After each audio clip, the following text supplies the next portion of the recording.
नमस्कार, पॅम्स रेसिपीमध्ये आपलं स्वागत आहे।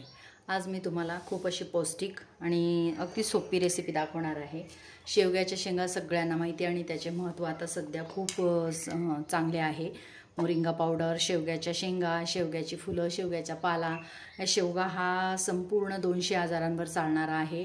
सायटिका, गुडघेदुखी, त्याचं वजन कमी करणे अशा अनेक आजारांवरती शेवग्याचं सूप पिणे किंवा शेवगा कसाही खा, फुलांची भाजी खा, पानांची खा, पानांचा पावडर तुम्ही वापरा किंवा शेवगा रोजच्या जेवणात तुम्ही शेवग्याचा थोडं तरी उपयोग केलाच पाहिजे। तर आपल्या शरीरासाठी खूप महत्त्वाचं आहे।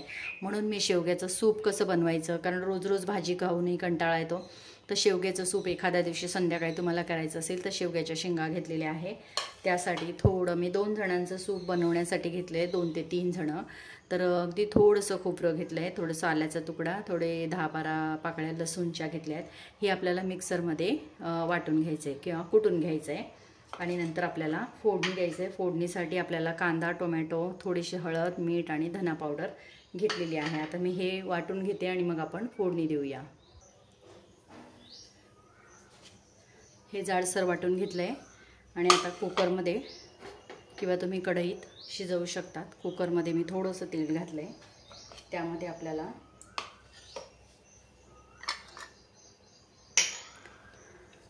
कांदा आणि टोमॅटो घालायचं आहे आणि लगेच आपल्याला हे वाटण पण घालायचं आहे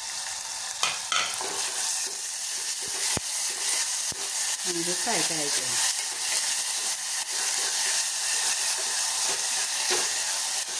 खूप जास्त फ्राय झालं पाहिजे असंही नाही आहे। नंतर थोडी जिरे पावडर, धना पावडर, मीठ आणि हळद घेतलेलं आहे, ते आपल्याला घालायचं आहे।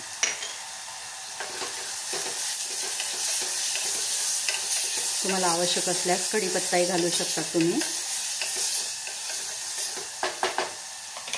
आणि फ्राय झालं की आपल्याला ह्या स्वच्छ धुतलेल्या शेंगा त्यात घालायच्या आहे।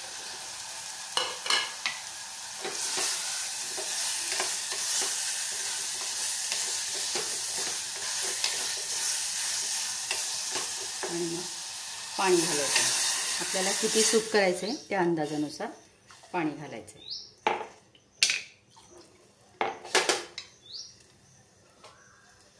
थोडी कोथिंबीर घालायची आणि आपण 2 शिट्ट्या करून घ्यायच्या आहेत।